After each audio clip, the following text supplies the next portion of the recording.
Hello friends, welcome back to another video. Friends, इस video में हम लोग जानने वाले हैं मुग़ल साम्राज्य के अंतर्गत एक बहुत ही महत्वपूर्ण शासक के बारे में, यानी अकबर के बारे में। ठीक है, और अकबर से संबंधित जितने भी महत्वपूर्ण फैक्ट्स हैं इस वीडियो में हम लोग जानेंगे। ठीक है, 1556 से 1605 ईस्वी तक अकबर का शासनकाल रहा है।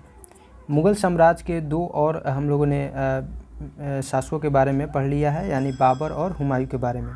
अगर आपने उसके बारे में नहीं देखा है, उस वीडियो को नहीं देखा है, तो जाकर प्लेलिस्ट में उसे देख सकते हैं। चलिए शुरू करते हैं अकबर के बारे में। देखिए, अकबर का जन्म 15 अक्टूबर 1542 ईस्वी को हमीदा बानो बेगम के गर्भ से अमरकोट के राणा वीर साल के महल में हुआ था। जब 1540 ईस्वी में हुमायूं बिलग्राम का युद्ध शेर शाह सूरी के द्वारा पराजित हुआ था, तो उसके बाद वह भारत छोड़ के चला गया था और घुमक्कड़ों जैसा ज़िंदगी व्यतीत कर रहा था, यानी कि यहाँ से ईरान के साइड में चला गया था। और उसी समय हमीदा बानो बेगम से उसने शादी किया और 15 अक्टूबर 1542 ईस्वी को 1541 में उन्होंने शादी किया। हुमायूं ने शादी किया हमीदा बानो बेगम से और 1542 में अकबर का जन्म हुआ। ठीक है, अकबर के बचपन का नाम जलाल था। उसका राज्याभिषेक 14 फरवरी 1556 ईस्वी को पंजाब के कलानौर नामक स्थान पर किया गया था। अकबर का शिक्षक अब्दुल लतीफ़ एक ईरानी विद्वान था और अकबर जलालुद्दीन मुहम्मद अकबर बादशाही गाजी की उपाधि से राज सिंहासन पर बैठा था। बैरम खां उस समय अकबर का संरक्षक था, तो 1556 से 1560 ईस्वी तक अकबर का संरक्षक बैरम खां रहा है। बैरम खां बदख्शा का निवासी था और उसे प्यार से लोग खानी बाबा के नाम से जानते थे। पानीपत की दूसरी लड़ाई 5 नवंबर 1556 ईस्वी को अकबर और हेमू के बीच हुई थी और इस युद्ध में अकबर विजयी हुआ था। 31 जनवरी 1561 ईस्वी को मक्का की तीर्थ यात्रा के दौरान पाटन, जो गुजरात में है, तो पाटन नामक स्थान पर मुबारक खां नामक युवक ने बैरम खां की हत्या कर दी। मई 1562 में अकबर ने हरम दल से अपने को पूर्णतः मुक्त कर लिया। हल्दी घाटी का युद्ध 18 जून 1576 ईस्वी को मेवाड़ के शासक महाराणा प्रताप एवं अकबर के बीच हुआ था और इस युद्ध में अकबर विजयी हुआ था। इस युद्ध में मुगल सेना का नेतृत्व मान सिंह एवं आसफ खां ने किया था और अकबर का सेनापति कौन था? मान सिंह था। ठीक है, हल्दी घाटी युद्ध के समय कुंभलगढ़ राणा प्रताप की राजधानी थी। राणा की ओर से इस युद्ध में हाकिम खां सूर के नेतृत्व में एक अफगान फौजी टुकड़ी एवं भीलों की एक छोटी सी सेना ने भी भाग लिया था। महाराणा प्रताप की मृत्यु 19 जनवरी 1597 ईस्वी में एक सख्त धनुष की प्रत्यंचा चढ़ाते समय अंदरूनी चोट लग जाने के कारण हो गई थी। हल्दी घाटी के युद्ध के बाद राणा प्रताप डूंगरपुर के निकट चावड़ में नई राजधानी बनाई थी। महाराणा प्रताप के घोड़े का नाम चेतक था एवं हाथी का नाम राम प्रसाद। ठीक है, दीन इलाही धर्म का प्रधान पुरोहित कौन था? तो अकबर था। दीन इलाही धर्म का प्रधान पुरोहित अकबर था और दीन इलाही धर्म स्वीकार करने वाला प्रथम एवं अंतिम हिंदू शासक बीरबल था। महेश दास नामक ब्राह्मण को राजा बीरबल की पदवी दी गई थी, जो हमेशा अकबर के साथ रहता था। अकबर ने जैन धर्म के जैनाचार्य हरि विजय सूरी को जगत गुरु की उपाधि प्रदान की थी। कई बार परीक्षाओं में पूछा जा चुका है। अकबर ने शाही दरबार में एक अनुष्ठान के रूप में सूर्योपासना शुरू करवाई थी। राजस्व प्राप्ति की जब्ती प्रणाली अकबर के शासनकाल में प्रचलित थी। अकबर के दीवान राजा टोडरमल खत्री जाति से थे और इन्होंने 1580 ईस्वी में 10 साल बंदोबस्त व्यवस्था लागू की थी। गुजरात विजय के दौरान अकबर सर्वप्रथम पुर्तगालियों से मिला और यहीं उसने सर्वप्रथम समुद्र को देखा था। गुजरात अभियान को इतिहासकार स्मिथ ने ये संसार के इतिहास का सर्वाधिक द्रुतगामी आक्रमण कहा है।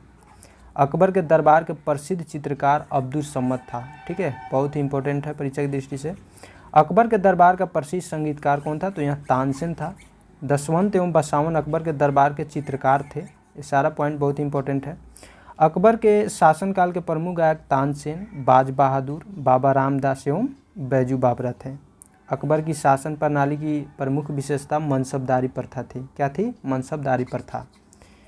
अकबर के समकालीन प्रसिद्ध सूफी संत शेख सलीम चिश्ती थे और इसी सलीम चिश्ती के नाम पर अकबर ने अपने पुत्र का नाम सलीम रखा था, जिसका नाम हम लोग जहांगीर के नाम से जिसे जानते हैं। अकबर की मृत्यु 16 अक्टूबर 1605 ईस्वी को हुई और इसे आगरा के निकट सिकंदरा में दफनाया गया था। स्थापत्य कला के क्षेत्र में भी अकबर ने बहुत सारी महत्वपूर्ण कृतियाँ बनवाई हैं, ठीक है। तो दिल्ली में हुमायूं का मकबरा, अकबर का आगरा का लाल किला, फतेहपुर सीकरी में शाही महल, दीवाने खास, पंचमहल, बुलंद दरवाज़ा, जोधा बाई का महल, इबादत खाना, इलाहाबाद का किला और लाहौर का किला, ये सारे कृतियाँ किसके द्वारा बनवाई गई है? तो यह अकबर के द्वारा बनवाई गई है। अकबर के दरबार को सुशोभित करने वाले 9 रत्नों में कौन कौन शामिल थे? तो उसमें अबुल फजल थे, फैजी, तानसेन, बीरबल, टोडरमल, राजा मान सिंह, अब्दुल रहीम खान ए खाना, फ़कीर अजीउद्दीन और मुल्ला दो प्याजा। इन सारे लोगों को अकबर का 9 रत्न के नाम से जाना जाता है। देखिए, अबुल फजल का बड़ा भाई फैजी अकबर के दरबार में राज कवि के पद पर आसीन था। अबुल फजल ने अकबरनामा ग्रंथ की रचना की थी। वह दीन ए इलाही धर्म का मुख्य पुरोहित था। अबुल फजल ने अकबरनामा ग्रंथ, ठीक है, अकबरनामा ग्रंथ की रचना किसने की थी? तो अबुल फजल ने की थी और वह दीन ए इलाही धर्म का मुख्य पुरोहित था। बहुत ही इंपॉर्टेंट है। संगीत सम्राट तानसेन का जन्म 1506 ईस्वी में ग्वालियर में एक ब्राह्मण परिवार में हुआ था और इनका असली नाम रामतनु पांडे था। इनकी प्रमुख कृतियाँ थी मियाँ की टोड़ी, मियाँ का मल्हार, मियाँ का सारंग, दरबारी कान्हरा आदि। कंठाभरण वाणी विलास की उपाधि अकबर ने तानसेन को दी थी। तानसेन अकबर के दरबार में आने से पूर्व रीवा के राजा रामचंद्र के राजाश्रय में थे और अकबर के काल में स्वामी हरिदास भी एक महान संगीतज्ञ थे। ये वृंदावन में रहकर भगवान की उपासना करते थे। एक मत के अनुसार हरिदास तानसेन के गुरु थे, जबकि कुछ विद्वान हरिदास एवं तानसेन दोनों को मानसिंह तोमर का शिष्य बतलाते हैं। यह भी प्रचलित है कि हरिदास का गाना सुनने के लिए अकबर को इनकी कुटिया पर जाना पड़ा था, क्योंकि इन्होंने अकबर के दरबार में जाने से मना कर दिया था। इनका कहना था कि वे केवल अपने भगवान के लिए ही गाते हैं, दरबार से उनका कोई सरोकार नहीं है। अकबर ने भगवान दास यानी आमेर के राजा भारमल के पुत्र को अमीर उल उमरा की उपाधि दी थी। यूसुफ जाइयों के विद्रोह को दबाने के दौरान बीरबल की हत्या हो गई थी। 1602 ईस्वी में सलीम यानी जहांगीर के निर्देश पर दक्षिण से आगरा की ओर आ रहे अबुल फजल को रास्ते में वीर सिंह बुंदेला नामक सरदार ने हत्या कर दी। मुगल सम्राट अकबर ने अनुवाद विभाग की स्थापना की। नकीब खां, अब्दुल कादिर बदायूनी तथा शेख सुल्तान ने रामायण और महाभारत का फारसी अनुवाद किया व महाभारत का नाम रज़्मनामा यानी युद्धों की पुस्तक रखा था।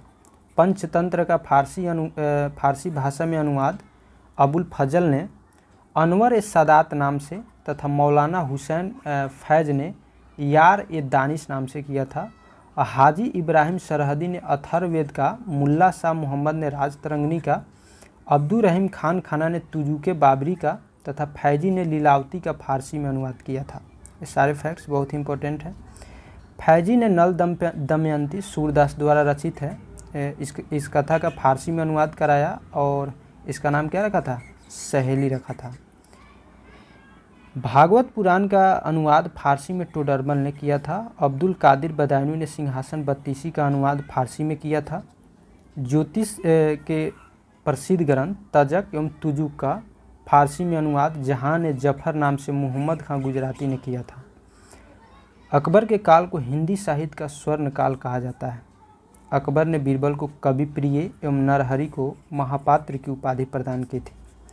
बुलंद दरवाज़ा का निर्माण अकबर ने गुजरात विजय के उपलक्ष्य में करवाया था और 4 बाग बनाने की परंपरा अकबर के समय शुरू हुई थी। अकबर ने सीरी कलम की उपाधि अब्दुल समद को एवं जड़ी कलम की उपाधि मोहम्मद हुसैन कश्मीरी को दिया था। मुग़लों की राजकीय भाषा क्या थी? तो फारसी थी मुग़लों की राजकीय भाषा।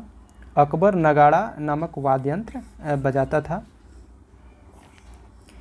अकबर के कुछ महत्वपूर्ण कार्य हैं जो इस प्रकार दिए गए हैं। देखिए, दास प्रथा का अंत अकबर ने 1562 ईस्वी में किया। अकबर को हरम दल से मुक्ति मिली 1562 में।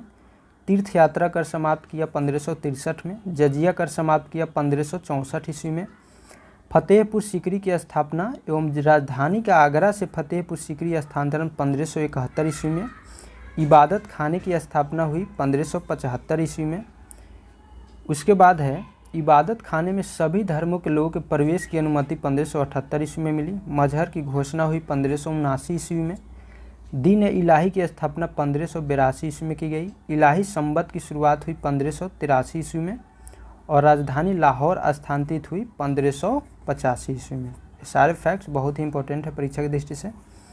अकबर के कुछ समकालीन शासक हुए, जैसे एलिजाबेथ, रानी एलिजाबेथ 1558 से 1603 ईस्वी तक इसका शासनकाल था, ये इंग्लैंड की महारानी थी। शाह अब्बास 1588 से 1629 ईस्वी तक शासनकाल रहा, ये ईरान के राजा थे। जार इवान बेसिलविच चतुर्थ 1530 से 1584 ईस्वी तक रूस के जार रहे थे। जार राजा को कहा जाता था। जार इवान चतुर्थ बेसिलविच इवान द टेरिबल नाम से कुख्यात था। ठीक है, चलिए अकबर द्वारा जीते गए प्रदेश को जानते हैं। देखिए, मालवा बाज बहादुर वहाँ का शासक था और 1561 ईस्वी में मुग़ल सेनापति आदब खां और पीर मोहम्मद द्वारा इसको जीत लिया गया। चुनार को 1562 ईस्वी में अब्दुल्ला खां द्वारा जीत लिया गया और वहाँ का शासक कौन था? उसमें अफगानों का शासन था। आमेर को 1562 ईस्वी में स्वेच्छा से यह इसने अधीनता स्वीकार कर ली थी मुग़ल की और यहाँ का शासक भारमल था। मेड़ता 1562 ईस्वी में सरफुद्दीन ने जीत लिया था जयमल से, जयमल वहाँ का शासक था। गोंडवाना को 1564 ईस्वी में वीर नारायण एवं दुर्गावती से आसफ खान ने जीत लिया। मेवाड़ को 1568 ईस्वी में उदय सिंह से स्वयं अकबर ने जीता था। रणथंभौर को 1569 ईस्वी में सूरजन हाड़ा वहाँ के शासक थे, तो उसे भगवान दास एवं अकबर ने जीता था। कालिंजर को 1569 ईस्वी में रामचंद्र से मजनू खां काकशाह ने जीता था। ये सब मुग़ल सेनापति हैं। मारवाड़ को 1570 ईस्वी में राव चंद्रसेन से इन्होंने क्या किया? स्वेच्छा से अधीनता स्वीकार की थी, मुग़ल की अधीनता स्वीकार की थी। जैसलमेर 1570 ईस्वी में रावल हरि राय यहाँ के शासक हैं, ये स्वेच्छा से अधीनता स्वीकार की थी इन्होंने। बीकानेर 1570 ईस्वी में कल्याणमल ने स्वेच्छा से अधीनता स्वीकार की थी। गुजरात को 1571 ईस्वी में मुजफ्फर का तृतीय से स्वयं सम्राट अकबर ने इसे जीत लिया था गुजरात को। और बिहार और बंगाल को 1574 से 76 ईस्वी में दाऊद खां से मुनीम खान खाना ने जीता था। काबुल 1581 ईस्वी में हकीम मिर्जा से मानसिंह एवं अकबर ने काबुल को जीत लिया। उसके बाद है कश्मीर। ठीक है, कश्मीर को 1586 ईस्वी में यूसुफ याकूब खां से भगवान दास व कासिम खान ने जीत लिया था। उड़ीसा को 1592 ईस्वी में निसार खां से मानसिंह ने जीत लिया।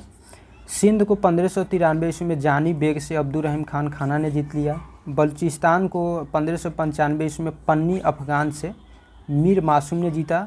कंधार को 1595 ईस्वी में मुजफ्फर हुसैन से शाह बेग ने जीत लिया। इस साइड के सारे मुग़ल सेनापति रहे हैं। दक्षिण भारत के कुछ और राज्य है, जैसे खानदेश को 1591 में अली खां से इन्होंने क्या किया? स्वेच्छा से अधीनता स्वीकार की थी। दौलताबाद 1599 में चांद बीबी से मुराद, अब्दुल रहीम खान खाना, अबुल फजल और अकबर, ये सारे लोग गए थे। दौलताबाद को इन्होंने चांद बीबी से जीत लिया 1599 में। और अहमदनगर 1600 ईस्वी में बहादुर शाह यहाँ के शासक थे, चांद बीबी यहाँ का शासक था, इसको जीत लिया गया। असीरगढ़ 1601 ईस्वी में मीरन बहादुर से अकबर का यह अंतिम अभियान है, अकबर ने इसे जीत लिया 1601 ईस्वी में। तो फ्रेंड्स, आई होप यह वीडियो आपको पसंद आया होगा। वीडियो आपको पसंद आया तो प्लीज़ वीडियो को लाइक कीजिए, चैनल को सब्सक्राइब कर लीजिए। फिर मिलते हैं हम लोग नेक्स्ट वीडियो में नेक्स्ट टॉपिक के साथ। तब तक के लिए जय हिंद।